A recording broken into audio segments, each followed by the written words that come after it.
Welcome, everyone. I'm Kimberly Boschman, and this is the Intentionally Intuitive podcast. In this episode, we're going to take a look at round 2. We've made it through the first eclipse, the solar eclipse, and now we're gearing up for the full moon lunar eclipse that's going to be occurring on October 28th or 29th, depending on where you live within the world.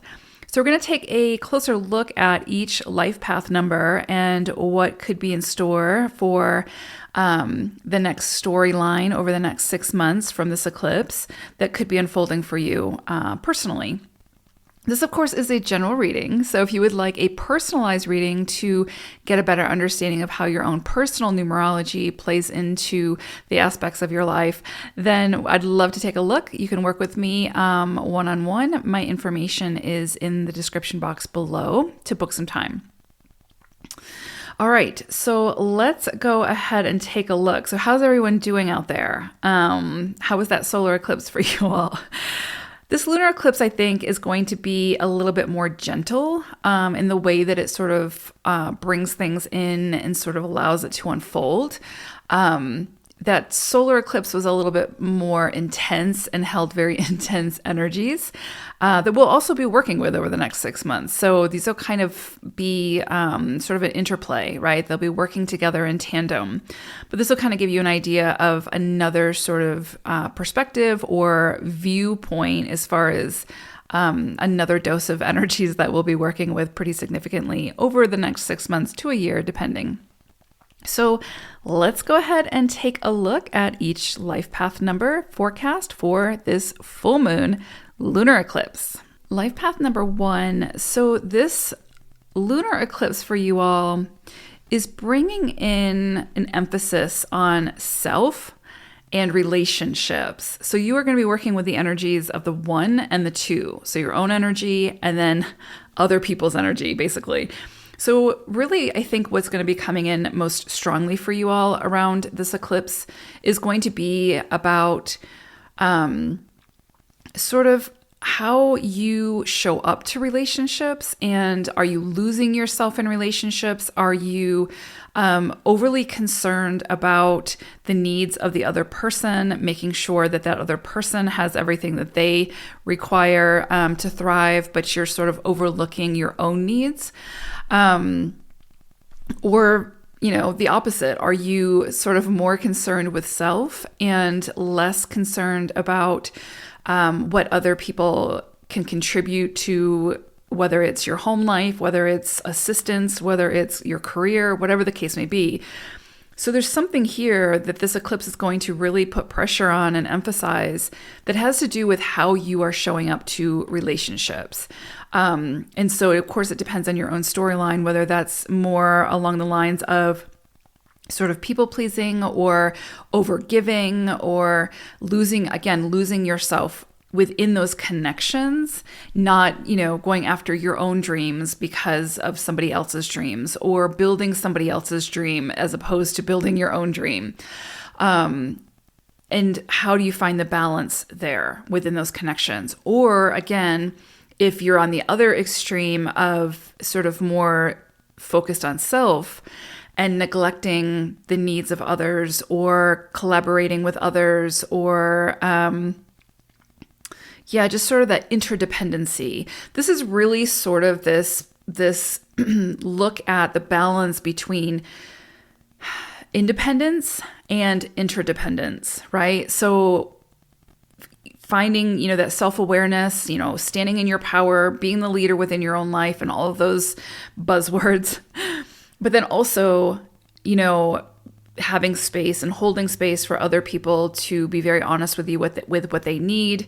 How are you showing up to that? How are you integrating that into your own life type thing? So again, a really big focus here on sort of balancing where it is that you're maybe out of alignment in your connections when it comes to self and others. And how do you meet in the middle? And what does that look like for you? Because it's going to be different for everybody. What works, right? So, and especially as a 1, it's interesting because a lot of times with our life path number, we don't always resonate with it right out the gate. So for one, sometimes it can be very difficult to be in that leadership role, to be more independent, to be more assertive, to trust themselves, to be the visionary, all those things, right? Until they figure that out, until along the journey. And so they can sometimes fall more into the people-pleasing role, and where they end up sort of building and living somebody else's dream. And so I do think that if you're sort of caught in that rut or caught in that stagnation, this eclipse is really going to help you to find ways to close that out so that you can come into balance, right? And find your center within those energies, because there is this, the one is meant to be the leader, but the leader alongside of others. So it's a very collaborative energy. It's not just about self. It's not just about, being independent and being that lone wolf. It's just, we are pack animals. And so I do think you'll see a lot coming in with that, in whichever area or whichever way it needs to for you. But I do think that you'll see a strong emphasis on relationships with this full moon. The interesting thing is, in astrology, this is in Taurus. So this is a very earthy, grounded type of energy. It's a full moon, so it's going to highlight what needs to sort of close out, or just what needs your attention, right? But it doesn't mean necessarily close out to be released, right? But are there things that need to be set down? Are there things that need to not have so much of your energy? Whether that's, again, other people's dreams or other people's storylines. And does the emphasis need to come back to self? Where is it that you maybe need to pick the reins back up and go after your own dreams and your own ideas and all of that, while also finding ways to collaborate and take in other people's ideas and all of that. So it is very, very interesting energies here. And I think you'll kind of feel that push-pull a little bit. And you'll really feel it when it comes to whichever sort of extreme you might be on, right? So if you're more sort of losing yourself in other people, you may find that you're put to the test to be a little bit more independent, be a little bit more assertive, be a little bit more like go against the grain and go after what it is that you need to go after. So how it shows up for you will, of course, depend on your own journey, but there's definitely a very strong emphasis here. Also on finances, what's mine, what's yours? What do we accumulate together? How do we share those resources? Because there's also, again, especially with this being in Taurus, there's a big emphasis on resources, money, finances, that sort of thing, sort of the material plane. And how do we, are you being called at this time to rely on someone else for assistance, for help? And how are you handling that? Or are you providing that assistance, those resources for somebody else? And how are you handling that? So there could be a big emphasis also on how you make your money, how you spend your money, how you share your money, or how you rely on another to provide for you while it is that you focus on some other area of your life at this time. So that could definitely be coming in as well. And so, within all of this is some kind of lesson to be learned that holds wisdom. So it serves a greater purpose. Okay, so the animal spirit message for you all is a really interesting one. I kind of love it for once. It's Black Panther. And so what's interesting about this is with one energy, ones can be very impulsive at times. It's just part of that nature. It's a very assertive, very ambitious energy. So there can be impulsivity with this. And what I love about Panther coming through is it kind of slows things down a little bit, or it asks you to be more strategic in sort of your action or how you pursue something.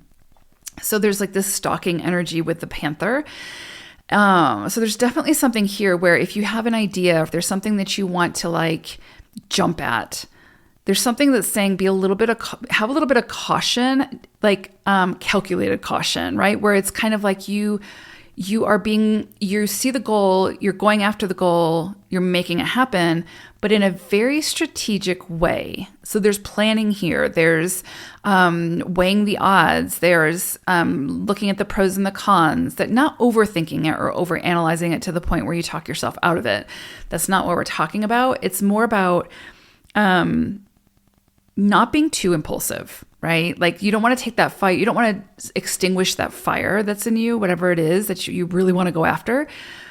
But there's something here about taking a calculated risk, because there's definitely some kind of risk here potentially, but that's a good thing, right? That's how things happen, is by taking risks.